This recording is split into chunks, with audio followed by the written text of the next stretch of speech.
What's up guys, how's a crack-a-lackin'?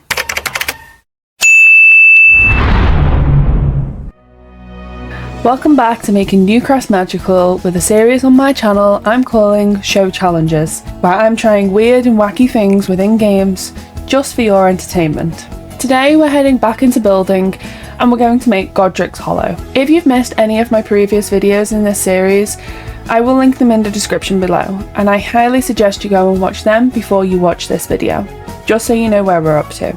We've already made James, Lily and Harry, so now we just have to build somewhere for them to live. We don't see a lot of Godricks Hollow in the films, so I did have to take some creative liberties while building this, and from what we could see, which, granted, it ain't a lot. The most amount of Godricks Hollow that we see within the films is baby Harry's nursery, a tiny bit of the upstairs area from Snape's flashback, and the exterior. Apart from that, we don't really see very much of the inside, so I want to know how you would have done this. With not a lot to inspire me, honestly this was the best I could do.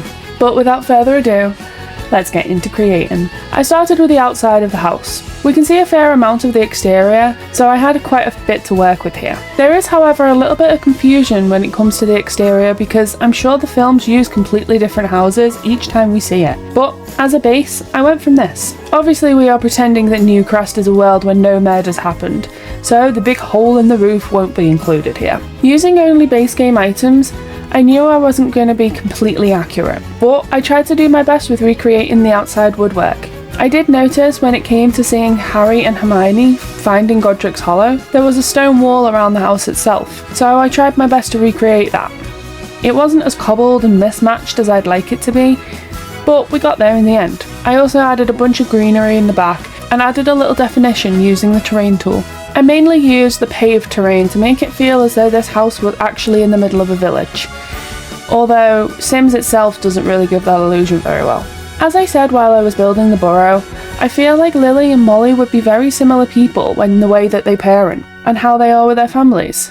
So adding a bunch of greenery and plants around made this place feel as though a family actually cares about where they live. I started out with Harry's room first, because it's the one room that we see the most of. I had to realign the house a little bit to get the floor plan I wanted to get though.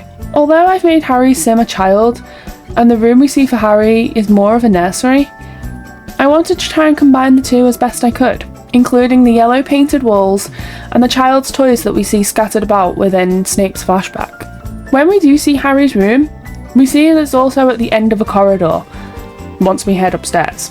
I made this room look as much like a nursery as I could, but also making it okay for a child sim to have.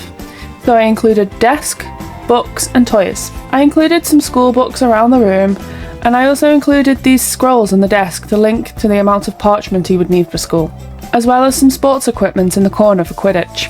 Similar to how I've done for the burrow, I went back and added those little starlights to his room for a little bit of extra magic. I then moved on to Lily and James's room. From what I've seen of Godricks Hollow, and just going from the theme that I'm getting just from doing Harry's room, and the outside that the house gave me, I stuck with the modern sort of homely theme.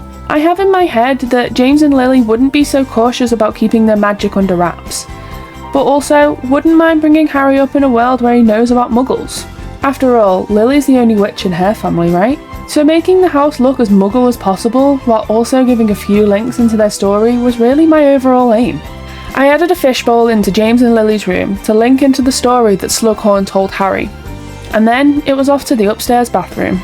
I realised that not every house has both an upstairs and a downstairs bathroom, but I mainly did this for player ease more than anything.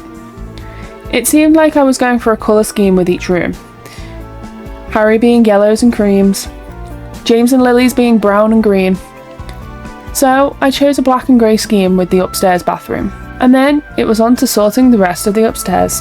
I never really know what to do with these landing areas at the top of the stairs. It never really feels complete to me, similar to the entryway of the house. If I knew more about James and Lily, I would probably know more what to include in their house. But from the films, we don't really hear or see much. Downstairs, I included a second bathroom next to the stairs, again for ease of playing later on, and I got started on the main living area. I also added a fireplace just in case they wanted to travel with flue powder, and I changed the wall colour about 15 times before I was actually happy with it. The kitchen, however, turned out to be a little more sleek and modern than I had originally planned it to be. But from the vibes I got about Harry's room, and a sneak peek from what we get in Snape's flashback, it seems as though James and Lily like things to be simple and modern. I don't know if it's because they're new parents and still fairly young, or just want the best for baby Harry, but these are the vibes I get. If you get different ideas, please let me know. Although I think the parenting styles between the Potters and the Weasleys would be fairly similar, I don't think the Weasleys' messy chaos, like life, would transfer over. Plus, the Weasleys have so many more kids. It's bound to be a little chaotic. As I said, I had to take some sort of creative liberties with this build, as we don't see very much of it at all within the films. So all in all, there isn't really much to link in with 2 out of 3 of these characters. Going from film only, we have no idea what jobs James and Lily would have, what hobbies they're into, or even what their interests are. Apart from each other, obviously. The most amount I could do was add things that reminded me of Harry, or the stories he'd been told, like the story of the fish from Slughorn, or adding a red backpack into Harry's room to link into his Hogwarts house, or adding the Weasley car onto the fireplace, for that time he almost fell out of it to his death, or even the little scroll casings that I dotted about the house, just to add a little more magic. Not knowing much about the characters themselves, and also being limited to base game items, didn't really give me a lot to work with. So all in all, I'm sad to say I'm pretty disappointed with how this build turned out. Don't get me wrong, I think it's a lovely house, fit for a family of 3. But does it scream Godricks Hollow? Does it scream 3 wizards live here? I don't think it does. But I'm also unsure of how I could make that so. Let me know what you guys think. But just like that, another building is complete. And as always, I want to know what you guys would have done differently. Did I forget anything?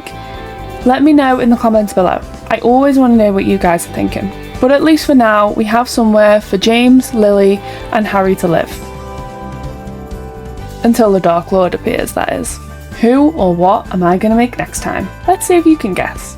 For now though, thanks for watching. Take care of yourselves, and I'll see you on the next one.